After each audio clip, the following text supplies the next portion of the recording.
one that I always recall is, when you get no in business, how do you handle that? He goes, well, no is an absolute maybe.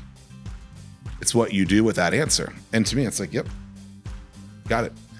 And so it's like, okay, like just like earlier, why did you get this client? Why didn't you get this client? Why did you lose this client? Why are you keeping this client?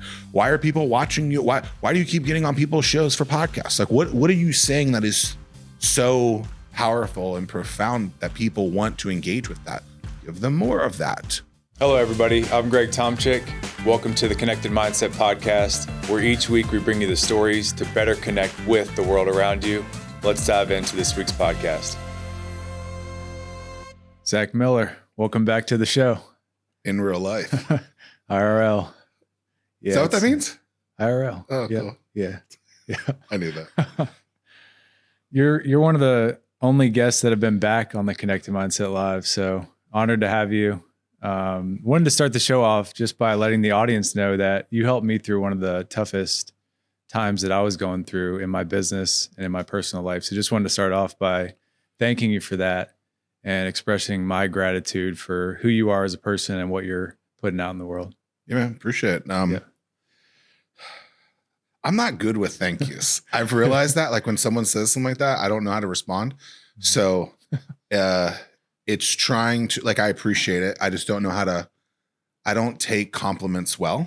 Yeah. And I don't know if that's, do you take compliments well? No. Yeah. So like, I don't want to say something to just say it back. Like, hey, I like your shirt today. Oh, I like your pants. Mm-hmm. And I know this is going way off, but it's just like, I don't ever expect it. I just want to do the best thing I can and help people. And when I receive it, I never know how to respond. And then I feel like afterwards I'm like, you look like a donkey because you didn't know how to respond. So I appreciate it. Yeah. Thank you. And it doesn't need a response. I think that oftentimes when we say something to somebody, we're not expecting a response, but the other person thinks that we're expecting some type of response. It's like saying thank you, and then somebody has to say you're welcome, versus just expressing the gratitude and expressing it just so the other person feels that you appreciate and care about what they did for you. I think when people still communicate back, even if you don't know that someone was going, and obviously I knew some of the stuff, but like when you still have relationships with people and those can be really long-term, I think that's kind of a way to track, like, okay, like you're probably onto something, like you are truly doing this, you do care. And I don't think people on the surface see me as that, which is really unique. But it's like, if you get to know me, I'm actually like, I'm an awesome person, right? No, it's terrible to say that out loud. We'll get to all that awesomeness, but I think the last episode, when I was reflecting on it, our episode? Yeah, the first one we did. That was a long time ago. It was. Yeah. We were all virtual then, which is the cool. Old Brady Bunch screen. Yeah, exactly. And one of the things you said that stuck out was we were talking about the book Anomaly, and we'll get into that. But it was the ability just to be yourself oftentimes is what makes you the person that sticks out, or the anomaly, because a lot of times, we are, as humans, pack animals, where we feel like we have to stay in the pack to make sure we don't rock the boat too much. Is that still how you look at, with the feedback you've gotten, everything you've done since then, because it's been some time, when you look at what is an anomaly as a human being, like what comes to mind first? Well, name one person or organization that isn't an anomaly that is like at the highest regard. Yeah. They're doing something unique. Mm-hmm. And like the example I like to use a lot is Chick-fil-A versus McDonald's. They both basically are the exact same company. One of them you can't stand waiting in a 2-person drive-through line with, which takes 30 minutes. But the other one you're openly excited about sitting in a 30-minute line with in Chick-fil-A. Yeah. And they sell roughly the same thing. And there's just, I would say, the experience that you get at one is very positive and the other one is very negative. So when you're thinking about just anomalies in general, it's like the most successful things in the world are anomalies. And I would like someone to tell me, like, how not name one. How do you not name one? It's like the loudest people are usually not. I heard this line once before and I thought it was crazy. Like the loudest people are the ones that you see. That doesn't necessarily mean that they're the best. Yeah. But you have to be loud to be seen in a lot of situations. Mm-hmm. And I just think it's important. And so I think everything is an anomaly. Figure out that uniqueness. And it can be very small as just saying my pleasure. Yeah. Right. So like it kind of going back to what we were talking about earlier. I don't like to say, sorry. People like to say sorry for everything. Yeah. And so it's like you're in the grocery store and you're trying to get by someone. They say, sorry. Sorry for what? I just say, pardon me. And whether or not that grasps with anyone, I know that I'm not doing the same thing as everyone else. And I also know that I'm not sorry just for passing someone. Yeah. Excuse me, pardon me. And so little things like that from a vernacular perspective are things that I try to like implement in there that I think others should try to do as well. But again, like you're not sorry. So why are we saying sorry? I don't even know what the word sorry means at this point. Like when I say sorry, I want it to be like meaningful. Yeah. Right. Yeah. Because otherwise you say sorry 100,000 times a day. You're like, well, for what? Like it's a useless word. It's a filler word at this point. Yeah. But I don't think people are willing to actually address that with themselves or realize that it's an issue, but they're not like they're losing meaning in the word's impact. Mm-hmm. Yeah. I mean, it's really uncomfortable to be different, right? It feels weird. And how do people get, over that? Or how did, when you were hearing everybody say sorry and you were like, I need to not do that. Yeah. I'll use the example of early in my business career. I was going to business events and I looked like everyone else. I wasn't in a full suit, but I was definitely dressed up more than ever. Then one day, I think I was late or something I was at a different meeting and I just was rocking like jeans and a t-shirt and the eyeballs went from like not looking to this. And I was like, that's interesting. Why did that just happen? So forever, I knew I was doing something unique. This is like really early on Hatch, Start Norfolk days where maybe I was getting a little bit of like attention, but it wasn't until that shift happened where people were like, and so I took mental note of that and I started doing it. And then I realized that people were starting to gravitate towards that because they were more like me, but they felt like they had to do the other thing. Yep. I mean, we all wear t-shirts. What like, and then people want to be like define professional, or I would tell them to like define professional, being professional. Like, I don't think it has anything to do with clothes. No, it has all to do with like your ability to do the act that those two went to agreement with. And if you can do that in pajamas, clearly we learned during COVID, you could do that and do it. Yeah. The sweatpants, people showing up in sweatpants and you're like, they're the same person. And I think you get treated differently, but it's better for what you intend at the end of the day, which is like, I'm not comfortable in a suit jacket and a tie. So, and I'm the one suffering. They're not suffering when I'm showing up this way. I had to go to a dinner the other day and it was one of those places where I knew I had to put on like a certain outfit. Oh, it was terrible. But, so I find a polo. I probably haven't worn this polo in 5 years. And I'm like, I literally put it on the elevator. I get off and then I just pop it. And I was like, well, if we're going to be that guy, we're going to be it. So I popped the collar the whole time and everyone thought it was hilarious. Yeah. But yeah, I think we judge people too much by the cover. And I think that's a terrible thing. Yeah. As an author of two books, covers matter, but I don't think they do either. My publishers would tell you differently, but yeah. Do you think covers matter in a book?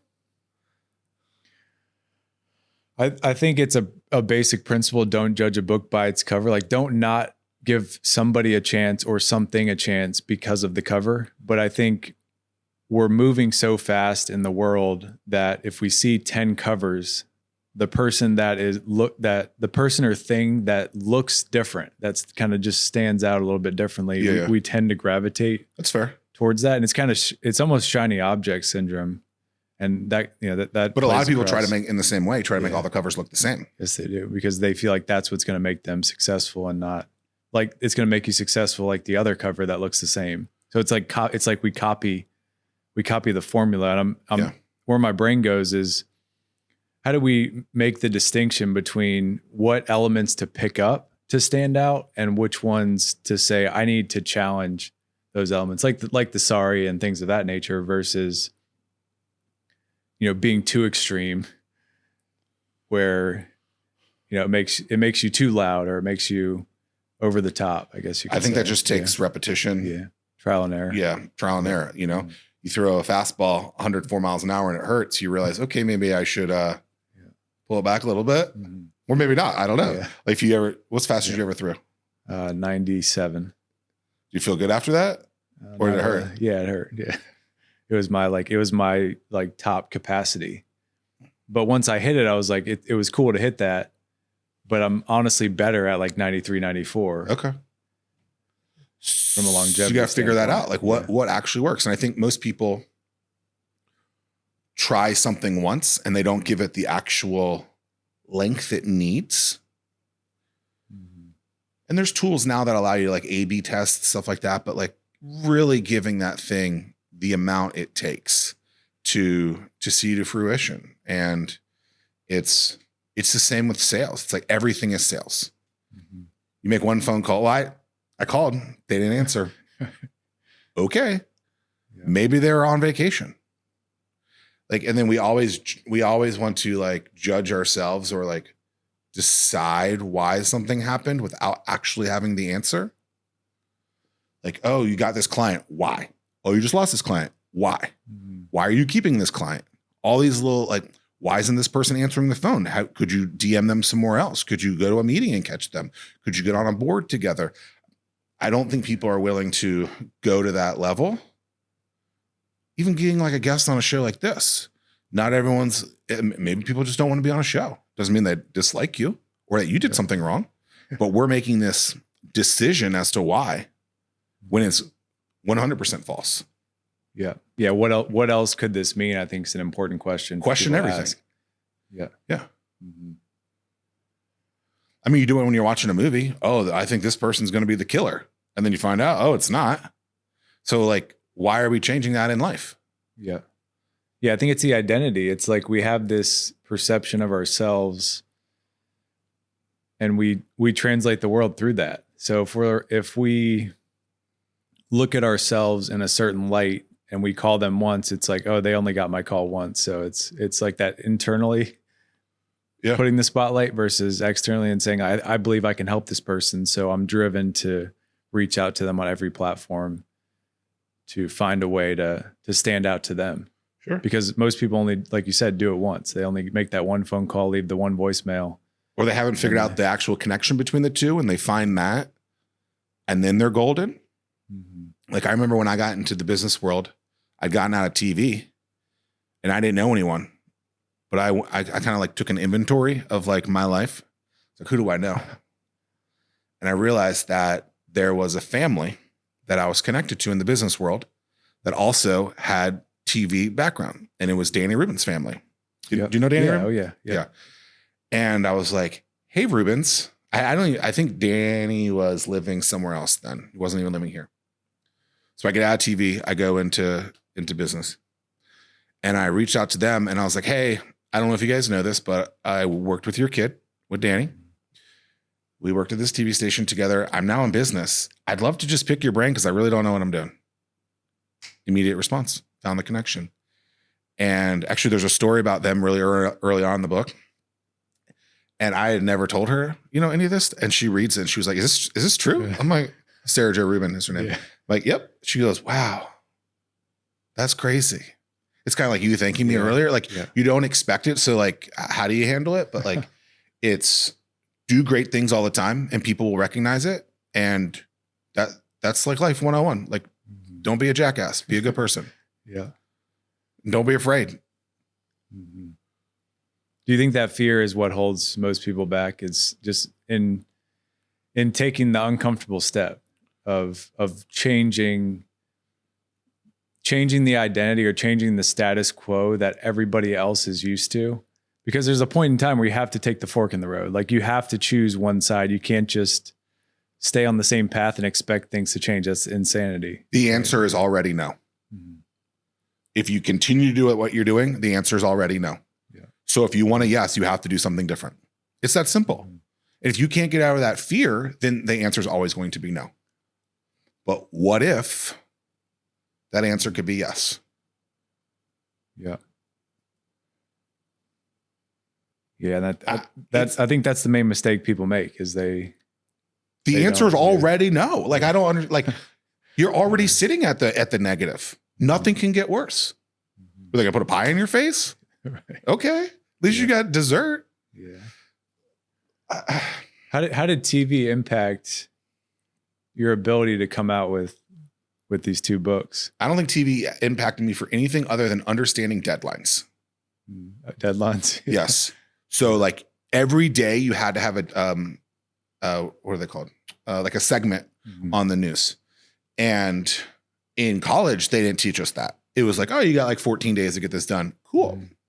Right. So like we record this show. It's got to come out in a couple weeks. You got time. TV, something happened. You got to go find the people to interview. You interview them. Then you got to put together the story, edit it, publish it, and then get it on the air. That could be like 13 minutes.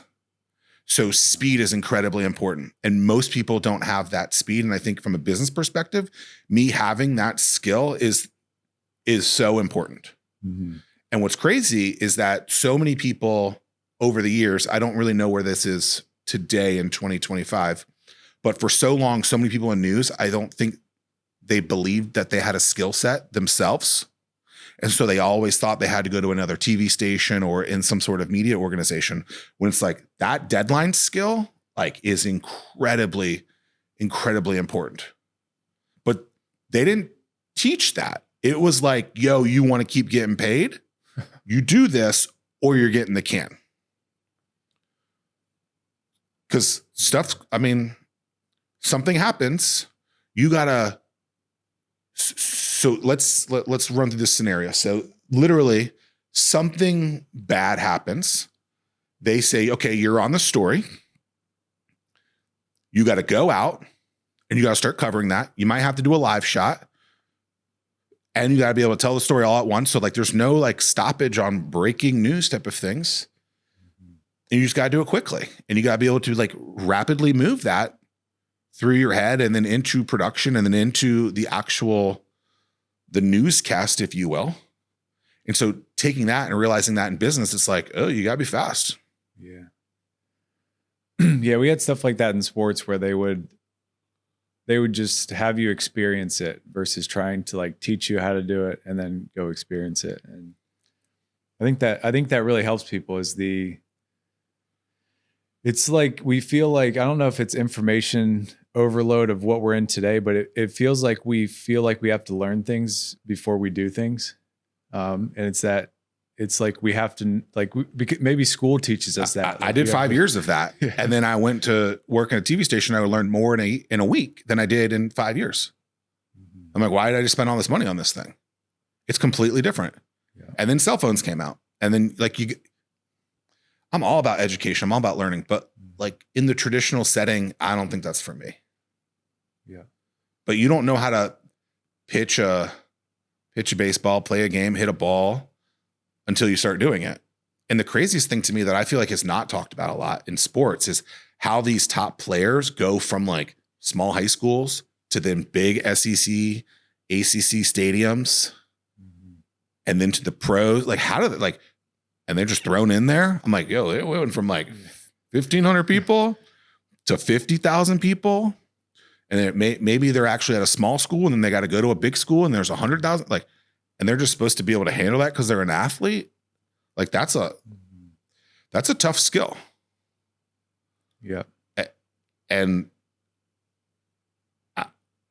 I talked in front of 744 people a couple weeks ago. And like, that was kind of alarming. Yeah. Actually, the craziest thing is I had a TV show for 5 years on ABC. It was never live. I had never been live on TV until like May of this year. Mm-hmm. And I'm sitting there in that interview.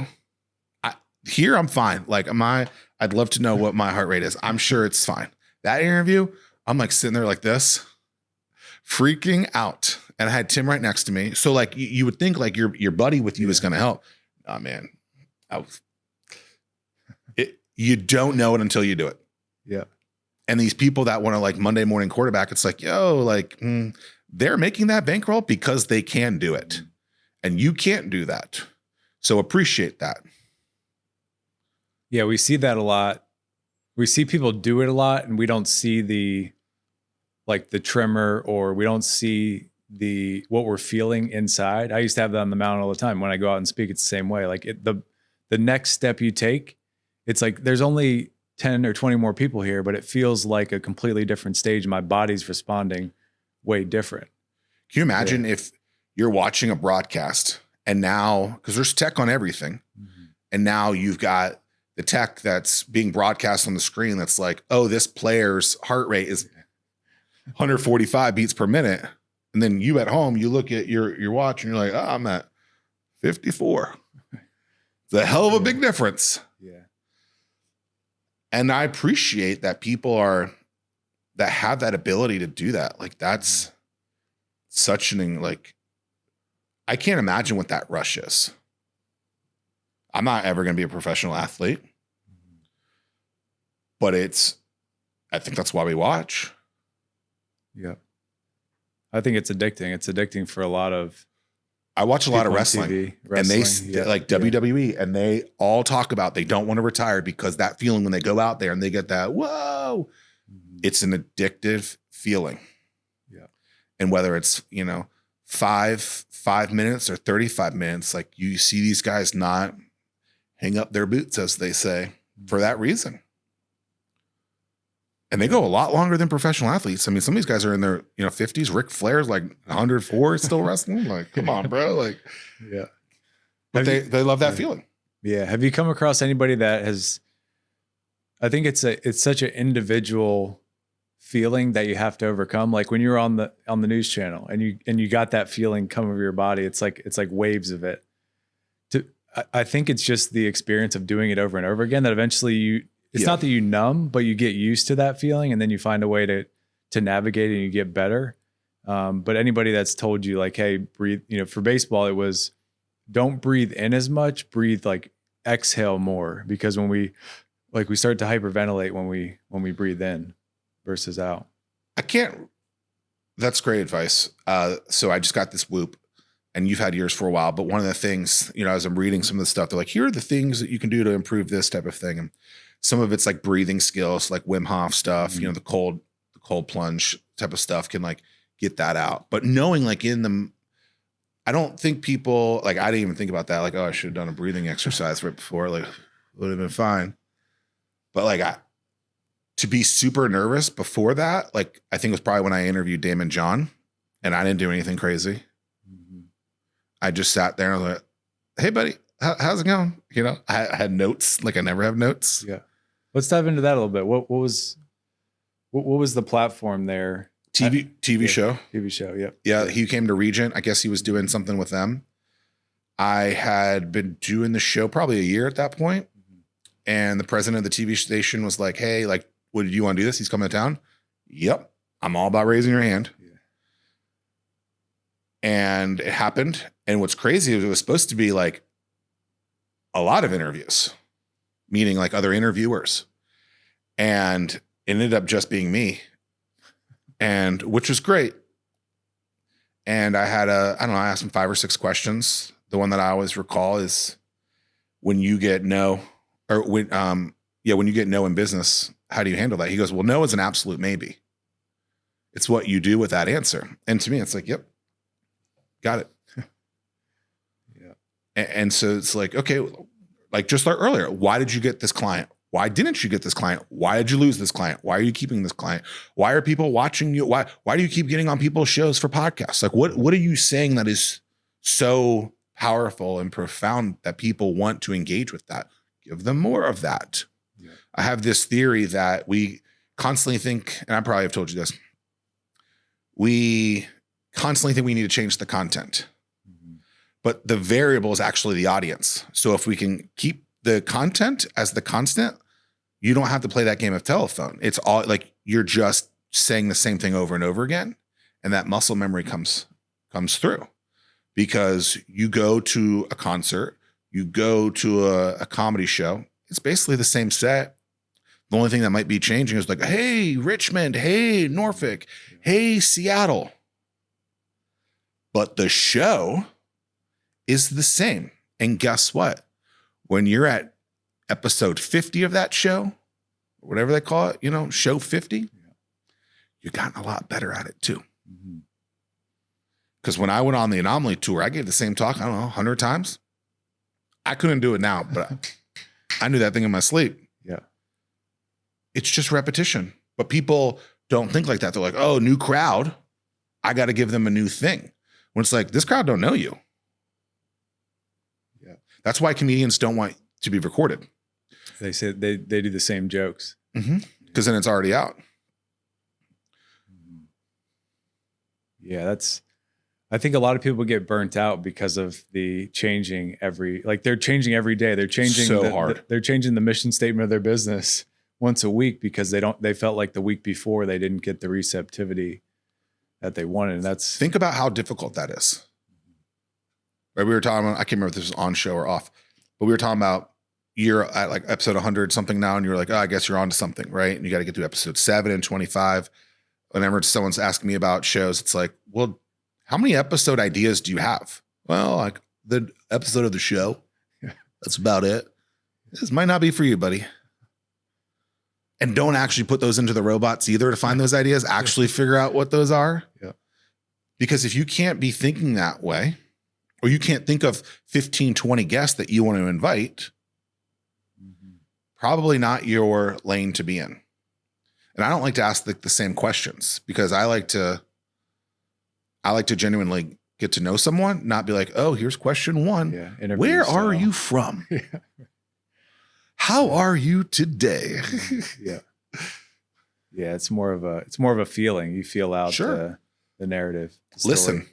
Yeah. Listen to what they're saying, because they might I remember when I had the TV show, people were like, can you send us these questions? I'm like, there are no questions.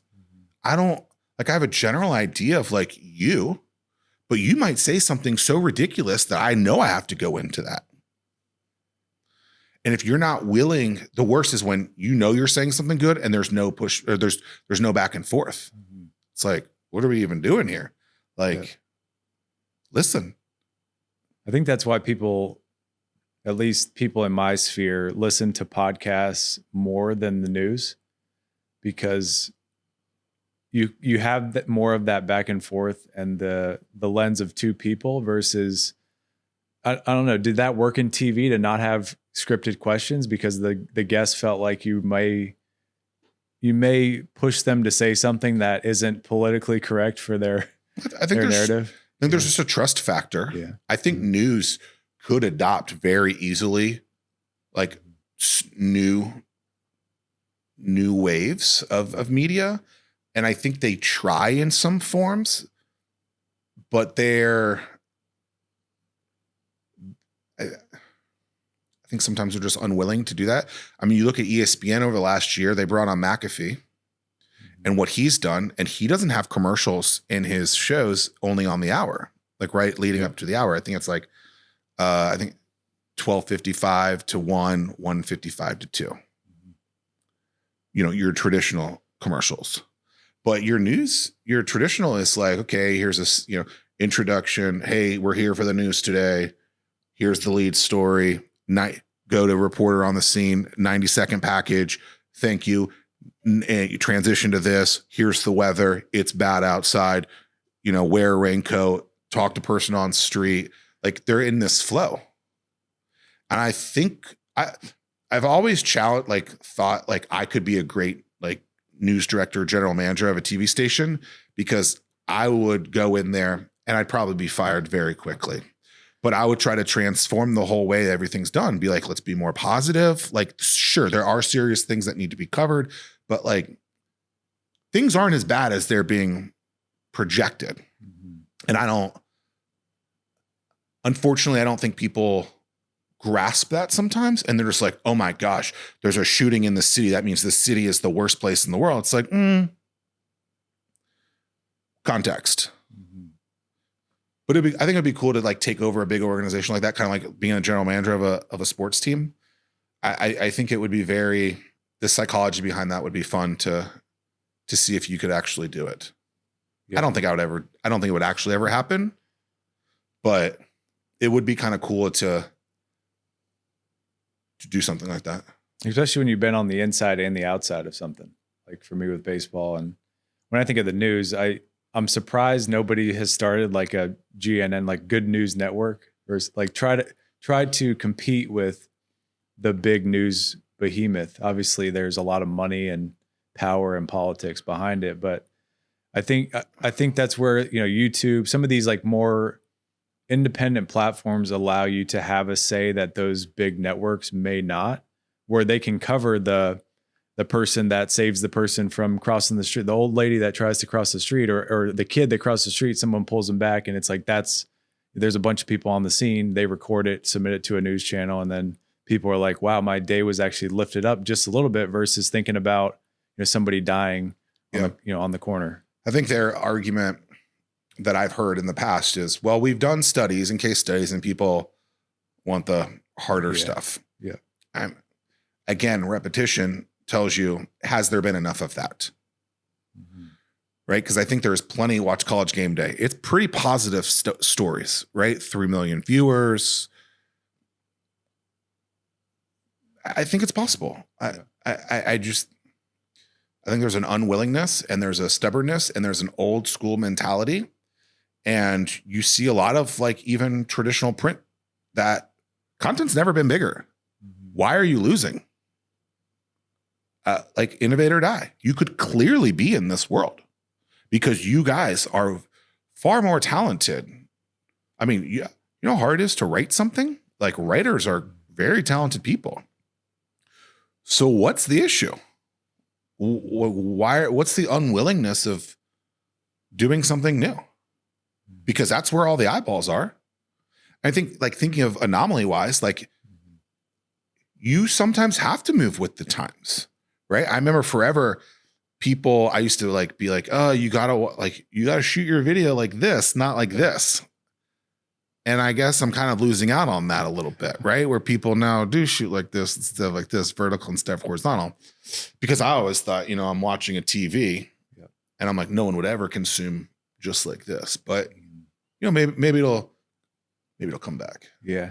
Hey everyone, this episode is sponsored by my company, Valor Cybersecurity, where we help defense contractors navigate the uncharted waters of cybersecurity compliance.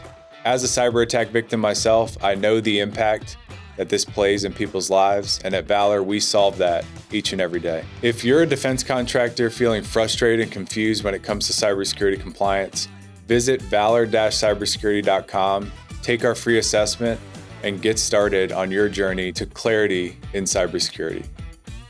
Is there an anomaly, in your opinion, in the news space? Or is it just like different individuals on YouTube or on TikTok that are slowly changing things? Do you think about when you think about media overall? Because I think media is a huge outlet for people to speak their mind, to be the anomaly, right? You can do it in your community, but to get a wider reach, second, third order networks, you kind of have to be in the media space. For large checks, I guess, right? I don't watch like the nightly news. I couldn't tell you the last time I did. Yeah. Is that a little bit of like because of my previous time in that? And, when I worked in TV, I remember telling someone, I was like, well, imagine meeting someone on the worst day of their life every day. It's not fun. Mm-hmm. So then you don't want to live that. But from a media perspective, I would say anyone that's like cross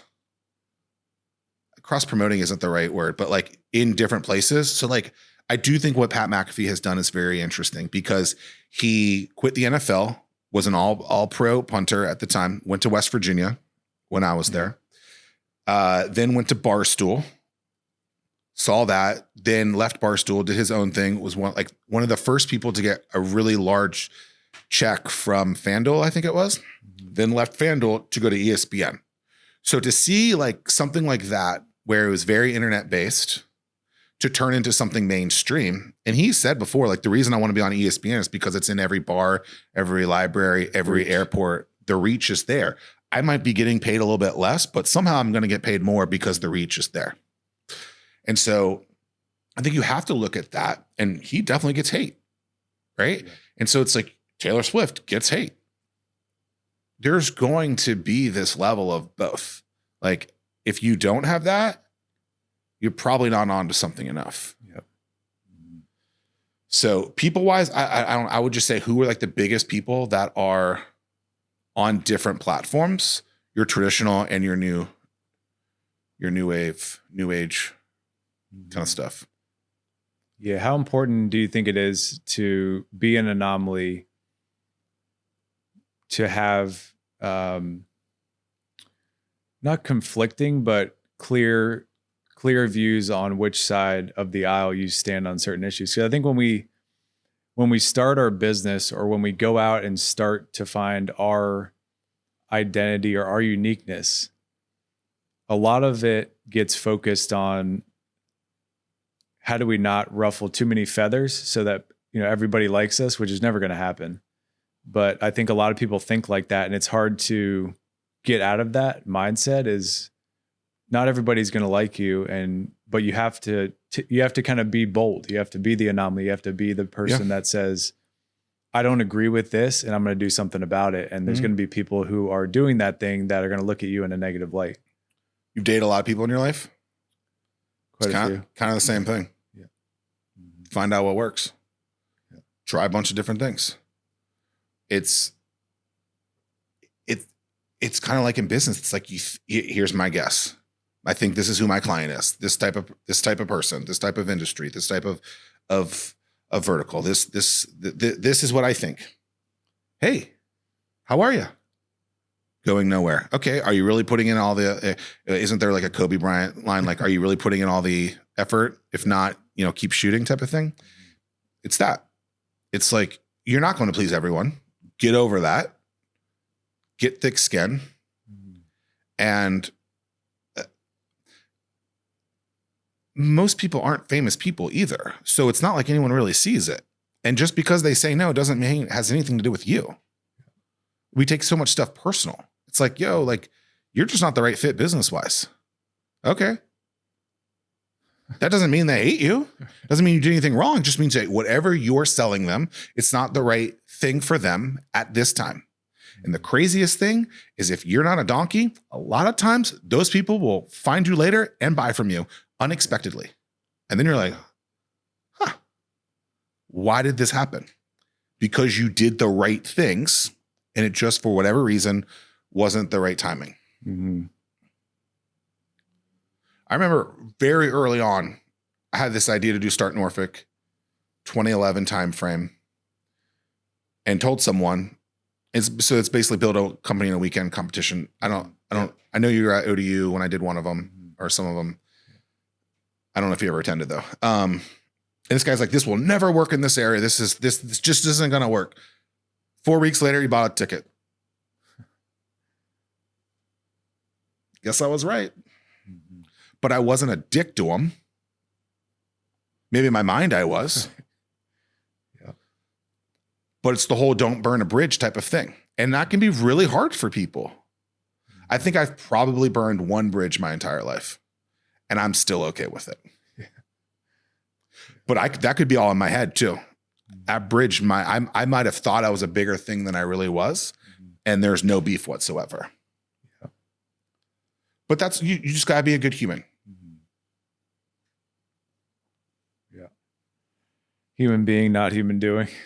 Some people get caught up in the doing, like the doing. And I think a lot of us are attached to, or we gravitate towards, like going back to how we started the show, is someone just being themselves. Like when we see that, we're like, that's interesting. They're being it without trying to do something. I can't remember if I came up with this idea or I stole it from someone, but it made me think of this. When you're hiring someone, get them in your car and have them drive during rush hour in a city. Yeah. and see how they are acting. Because really what you're trying to do is, on the surface, everything could be great, right? Great application, great conversation, everything's going great. But how are they after that honeymoon? How are they under a little bit of pressure? And if you don't like them in that situation, because you're trying to basically figure out what this is like before those 3 months are, because it takes a little bit of time to get over a honeymoon. Everyone has a great first day of work. So how do you figure out, everyone has a great resume. How do you figure out who they are after a little bit of time? Pressure. Yeah. What kind of car do you drive? Yeah. Tesla. See, that's not even like driving. So you put that doesn't work in that situation. Yeah. No, I like that analogy. I think it's, pressure makes diamonds, or burns the rock, or, disintegrates it. I think that's important it's like reactivity. If somebody's like extremely reactive, that's where the identity or the real part of that thing or person kind of starts. In sports, when like a reporter asks the question after someone lost a big game, and they're like, "How do you feel right now?" Or like, wait, like we know they're passionate about this, and then they're supposed to, in that moment, be so articulate. It's just like, y'all have never been in that moment yourself, and now you're asking this like obnoxious question that I know your bosses are telling you. But it's just so rude to me. It's like, you know what they're going through. You want them to be passionate. But when they say the passionate answer, we get so mad. Yep. It's like, you just lost the biggest game you've ever been in. And it's someone's fault. And you're asking that person how you feel, and you're supposed to be okay in that situation. Mm-hmm. I wouldn't be. Yeah. I'd be pissed. Yeah, they give us a lot of media training on that, like compartmentalization. They try to train us to think about ourselves as the GM of like in the middle of a season. And if you blow up the situation because of emotions, then it's going to like negatively impact the future championship or something of that nature, which isn't always right, because I think people want authenticity and they want rawness. And if somebody asks that question, you just lost, a series, you're pissed off. So you want to be like, we did not do what we needed to do today, and we need to be better. Or to call somebody out. And what's really happening in the locker room is people are calling each other out, like, you needed to make that play, or you needed to make that pitch. And if we didn't do that, we would never improve. If we just all came in and were extremely silent, we all knew and could feel what actually happened, but we never actually had the hard conversation to say, like, you need to be better next time for the whole team and the collective. So you think about the whole collective, the whole team versus just what your emotions say. That's kind of how they train us, but that's a hell of a business tactic too. It is. Yeah. So I would imagine that being very helpful, but I think a lot of people aren't willing to hear that. Leadership, even their teammates. And it's like, yo, like, no. This is like positive criticism, or like, we look at this as a team. So just because you're reading this wrong or reading this in a way, don't take this as me trying to like belittle you. It's like, how can we make this the best thing possible? And you need to have those conversations even when they're difficult. But I think if you have them more, they're just not difficult. Yep. Yeah. Repetition.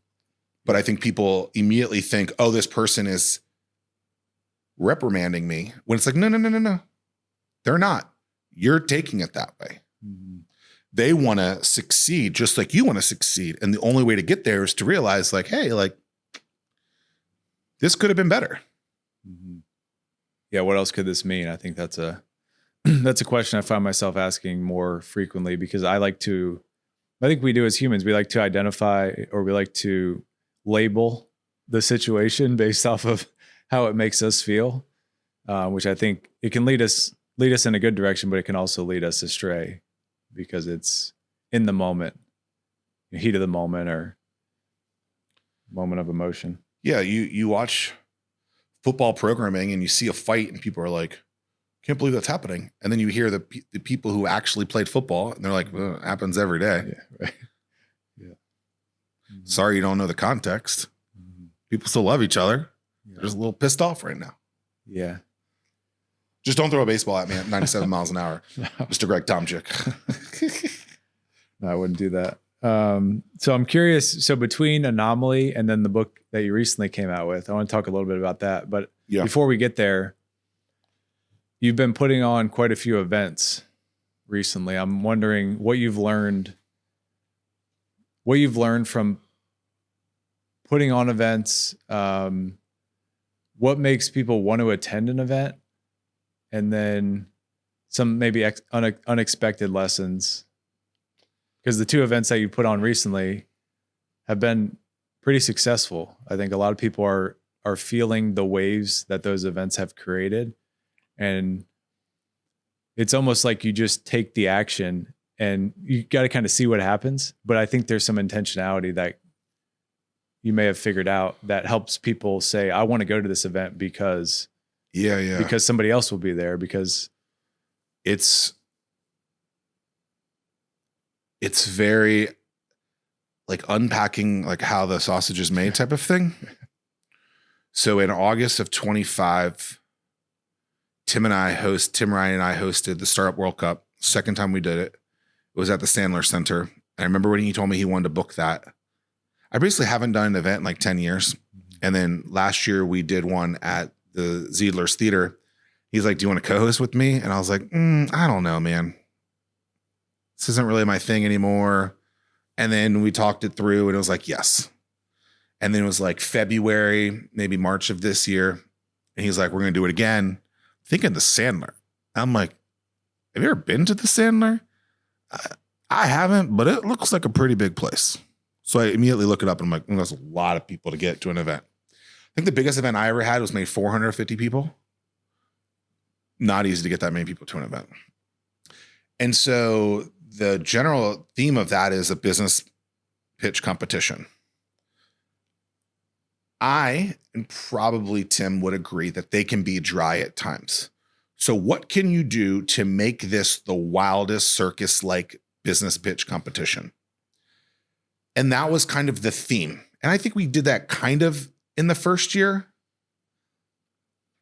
but not to this level at all. And so there was a lot of ideas that came out and we tried a lot of them. And a lot of them, I would say 70% of the things that we wanted to do got to a no. And not because we didn't try, right? Like certain judges were no's. A lot of concepts were no, or like, hey, like we did 10 business pitch competitions. Those were 4 minutes each. And then we did 10 in between, like 60-second experiential things. And the idea was take a local business and showcase them in a way that's not like, hey, I'm Greg and I got Valor and it's cool because we're going to help you with your cybersecurity, because that's what a business plan competition is. Nothing against Valor, but a lot of times that's how people will pitch themselves. And it's like, okay, how can we find this in a certain, how can we create something with these individuals so that they're remembered? Because at the end of the day, being remembered is very difficult. Yep. And so we start the show, and there's a video that I put together that's basically like, forever this region has talked about what if, or we got all this potential on. And I just started like a couple months ago asking people like, where are we on that? What is it going to take to get to that? And no one had an answer. And I was like, well, do you think we're there? And people were just like, I don't know. And so I was like, okay, I knew that there were some videos that had been produced. I was like, all right, I think there's content in there that I can probably pull from that.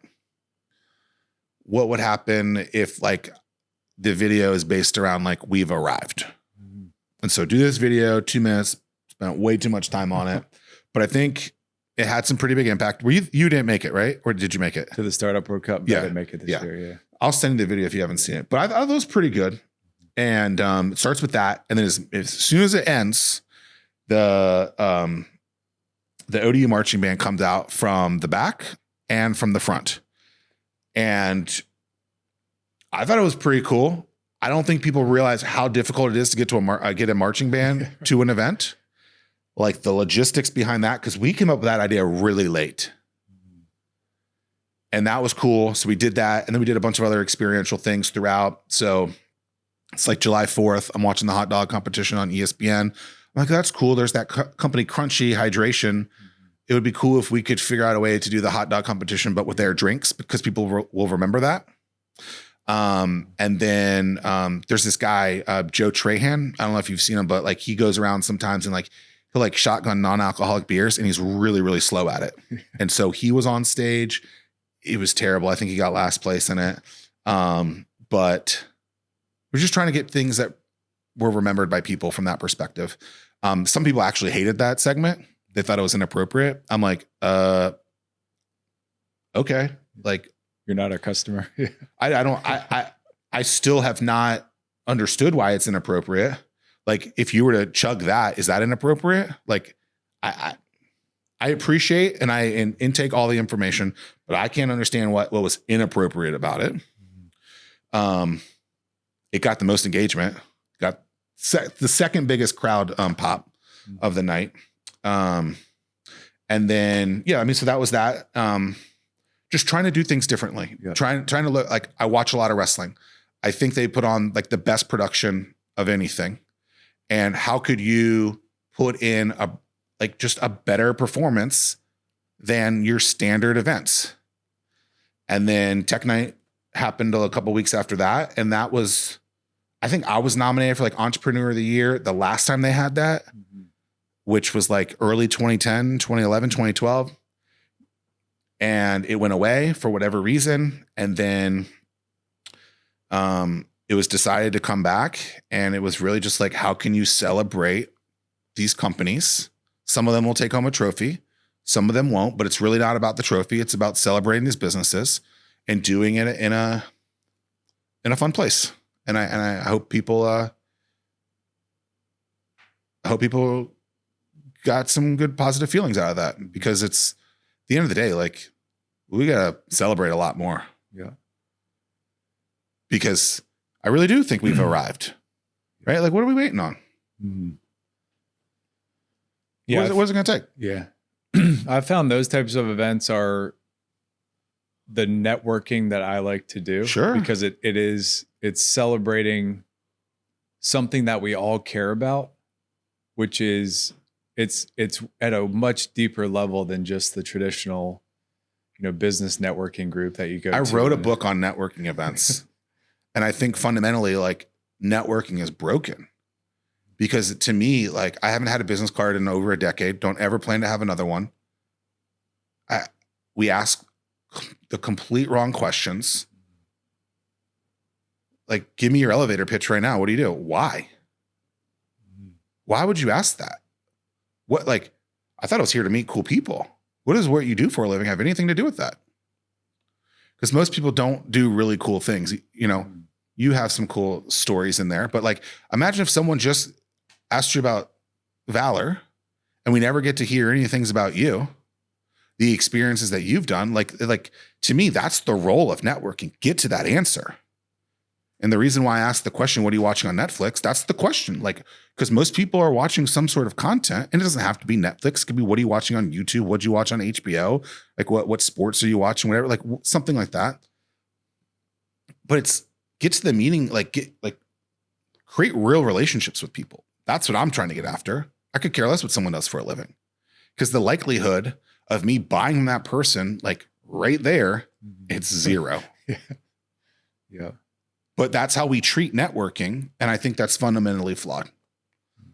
But people aren't willing to see that. But it's like, who are your best friends with? How often do you actually shop with them? You don't.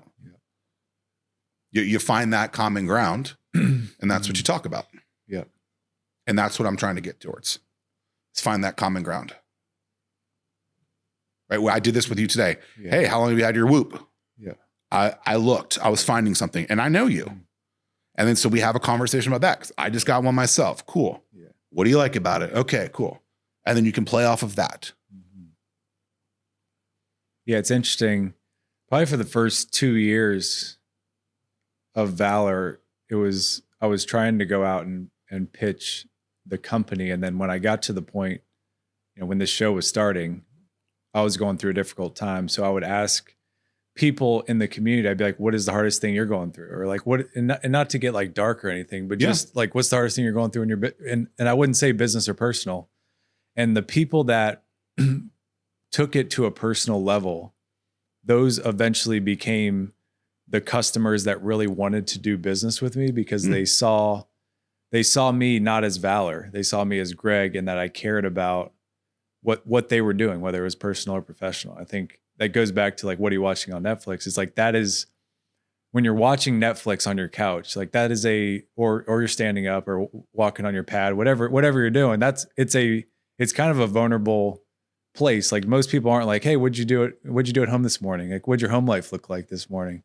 People don't ask that because they feel like it's too intrusive or deep, but that's what people want to talk about, is like, because they care. Most people care about their family more than their business, and their business is to support what's going on at home or what's going on outside. I hope so. Yeah, that's not always the case, but I think it's an important. When was the first time you asked, what are you watching on Netflix? Like did you ask a bunch of other questions before that? And then you came to that one as like, wow, people actually opened up. I think I'll preface this with, I don't know, but I think the answer is when I was writing Anomaly, I like jokingly wrote like, yeah, and just ask someone like, what are you watching on Netflix? Because I don't even remember, like, but I think it's like, it's a line in that book. I know that, which is crazy that then became another book, because then I started doing it myself. But I think I had seen some sort of like data point that people were watching, like at the time, I think it was like 230 million subscribers on Netflix. How many hours a day? 3 hours. I was like, okay, well, that's a lot of people. That's a lot of content. Most of the people in this room are probably in that category. So, but it's interesting. Some people hate it. What do you mean you're asking me this question? Yeah. Oh, why do I gotta tell you that? And they get mad. I'm like, whatever. It's like, what'd you eat today? It's like, if you go up and ask somebody that, they're either gonna start up a cool conversation, or they're gonna be like, I'm not telling you because you're not allowed to know. Yeah. So the answer is an apple and a bunch of water and a pumpkin spice protein shake. Because it's fall, right? So actually, the real answer is it was on sale at Sam's Club, and I was like, let's try it out. Yeah. So you shop at Sam's Club. Yeah, I think buying in bulk is So then, you're listening, right? The key to life is listen, and then be genuine. And maybe people don't know how to be genuine, and they're trying to be someone that they're not. And I hate that. I hate that. I hate that for them. Yeah, because it's like, well, damn, that sucks that you don't even know how to be yourself. Yeah. Or people are so attached to their phones. I hate that for them. Like I have a client and I was like, hey, you don't have to use your phone all the time. And they're like, huh. But what am I going to do instead? Like I don't sleep with my phone. Yeah. It's downstairs. People are like, what do you mean? They're like, well, what if there's an emergency? Well, my wife sleeps with her phone. So they would probably call her. Yeah. They might call her first anyway. But yeah, I don't think those things are necessary. I mean, we're lucky to be here on Earth in this place during this time of life. Try to get a little out of it. Yeah. Yeah. I think not being distracted it goes back to that uncomfort or the unstable feeling. And I think it's kind of like it was kind of like for me, one of my coaches used to say like, Greg, you have a slow heartbeat. And I would ask him like, what does that mean? And he would just say, when things around you get fast, I see most other people like rush to the mound. Like they start to do things quicker because they start to feel a level of pressure. And he would try to train all of our players, all the people on our team. That was like his his creed, like as a coach, is people would say like he had the most players that had slow heartbeats. And That's cool. I think that that's transferable to the world because there's so much going on. And when we're on our phones, things go so fast and we get addicted to that. Like we need to keep moving. We need to keep moving. And I think that's where you don't have to meditate every morning. You don't have to like slow down that much, but if you can just sit for like a minute without a timer, just like sit and not feel like you have to do anything, I think that's a huge win. I do think, I hate the word think. A few years ago, I meditated a lot and I haven't in a while. Bad habit, got out of the way. Need to bring it back totally. But during that time, I remember the first time I actually realized in a situation, whoa, just don't react that way. And it reminds me of what you just said with the slow heartbeat, where it's like, okay, this isn't that serious. But you were about to be very reactionary when really just calm down. So you know what that means? Re-downloading the calm.com app today. But I did it for several hundred days, and I don't know why I stopped, but like these daily habits I think really can be powerful, and we just gotta try not to get out of them. Yeah, I have to constantly remind myself, like, back to the basics, because I like to sometimes overcomplicate things, and we've talked about that on both the personal and business side, but it's like I need to feel continual growth and development, or I feel like I'm doing something wrong. And just the simple line of like back to the basics, like drink your water, like, you know, you don't need to take 1 million powders a day to feel healthy. Like, and if you don't, you put yourself down. So like back to the basics, I think is just something that's continually on my mind. Is I love Tim Ryan for a lot of things, but his habit of running every day, and it's been 3 miles, but it's like more like 5 now. And he's done it for like 10 years. There's something, and there's like non-negotiables with that. Like, to me, I'm just like, I appreciate that. And like, sometimes I like joke on him about it, you know, but like it's a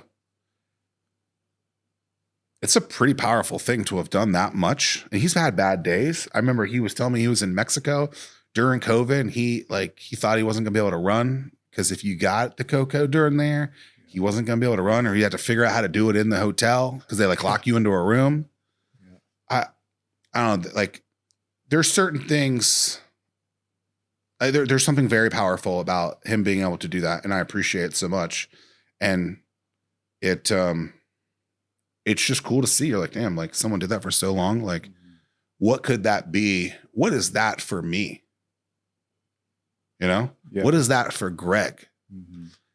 Because if I recall, the story is Tim had a bad health visit or something, and they were like, if you do this, it'll fix it.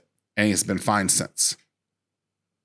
So that little moment turned into this. It's like, what is that? Mm-hmm.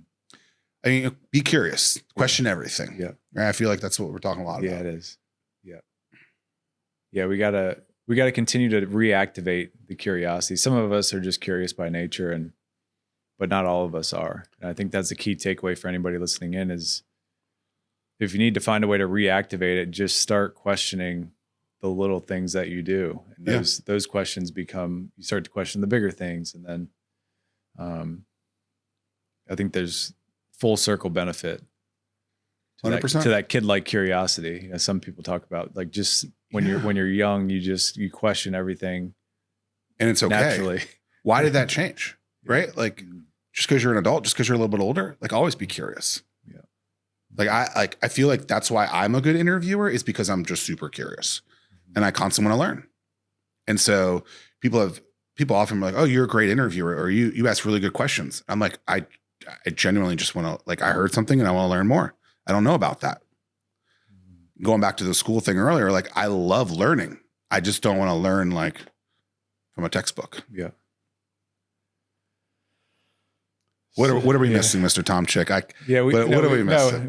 We're I think we've hit on a lot of different topics. I think, remain curious, question everything. I'm curious, because you wrote a book on connections. Mm-hmm. And I asked you this question last time. I'm curious if the definition has changed. Oh boy. You know, what is after, and this is after this book now, you've kind of, when you wrote it, you know, the last line is, you know, the prescription for smart networking to build lasting connections. And I think that connection is on, you know, with people, with yourself. But I'm curious, you know, after writing that book, after talking to people about how they can rewire their definition of connection and making quality connections, like what does connection mean to you today? Would love to know what I said before so I could just insert that here. Connections to me are like being your, like, this goes back to like me not knowing how to respond to the first thing. Like when you were like thanking me, it's like, just be genuine. And like, I'm not trying, like, there isn't a fancy answer. It's just like, what would, like, just, you see something that could help someone, help them, right? Like, I'm tall, you're tall. This probably happens all the time. And this is a very weird example, but do people stop you in the grocery store saying, hey, can you help me get that thing? Yep. And they're just so thankful that you helped them. And I'm just like, yeah, my mom taught me right. Yeah. You don't question that, right? Just do good to others. And I feel like we forget about that sometimes. And like that leads to connections. That leads to you never know what else is. And I think everyone is trying to be so transactional, and I could care less about transactions from a financial perspective. Yeah. If it's supposed to be, it will happen when it's supposed to happen. And yeah, I love money, but I am not one to force that. Like if someone's like, yo, this isn't going to work, whether like they're already a client or trying to get as a client, it's like, it's okay. Like I don't take those things personal. Like when it's like, it has to be win-win. Like it's not like, I'm not trying to be transactional in that kind of case. And I don't think people are so not used to that. It's like, it's just help the old lady who can't reach the can because she wants the can of beans to make some chili. Yeah. Be a good human. Stop being so transactional, because what is, and in a lot of cases, that's like someone just passing out the business cards so much. It's like, yo, you know, you're known as that guy. That ain't good. People don't like that guy. So don't be him. Be someone genuine. Hey, thank you so much for listening. If you're feeling more connected from this episode, please like, subscribe, and share with someone that you care about. And I'll see you on the next episode of the Connected Mindset Podcast.